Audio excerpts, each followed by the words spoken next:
Looking back to the times in Scotland when you were a kid, can you identify a person or a time which was most influential in what you finally later became? Yes, with no difficulty at all. I was not a very good student because I just wasn't interested in what was being taught. I didn't know what I wanted to do. And my mother was persuaded, first of all, to put a paintbrush and some oil paints in front of me and see if that was it. And no, it wasn't. My father was away in the army, during the 8th Army, during the war. She was further persuaded to buy a piano and send me to piano lessons, for which I am eternally grateful, because music... I beg your pardon, I hit the microphone, okay. and I apologise to your listeners. I mustn't get so excited. I'm eternally grateful for that, because music plays an enormous part in my life.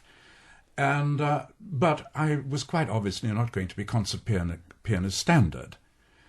And it was Armistice Day. And coming down the alphabet, after a certain number of letters, R came up, and that was me, Richardson. So it was my turn to stand there at the Armistice service and say, "They shall grow not old as we that are left grow old." Now, normally, the kids would go to the lectern and read it from a piece of paper. Instinctively, and this is going to sound very egotistical, and I apologize to you all, but it's the truth, I instinctively thought, wouldn't it be better if I memorized it and didn't go and hide myself behind that enormous great bird of a lectern, but stood in the centre with my back to the altar. I did this. And when I came to the end of it, "And in the morning we will remember them," there was a silence of such measurable chemistry in the church that for the first time, aged 13, I felt in me a surge of power.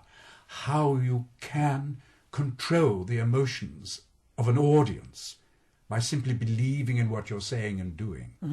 And a school teacher wrote to my mother instantly and said, "We've been mistaken about your son all these years. He's a born actor." And that was how it started. So what happened then? My father would have disapproved, but he wasn't there. He was in the Channel Islands sorting out the end of the war mess left by the Nazis. So my mother introduced me to a rather well thought of amateur dramatic society. Well, of course, I was only a boy. And so consequently, all I did most of the time was work backstage and with the props and sweeping the stage, if you like, so looking after everybody and taking them cups of coffee and things like that. Eventually, I did get my chance. And it was perfectly obvious that this, because I was so happy, and my schoolwork improved.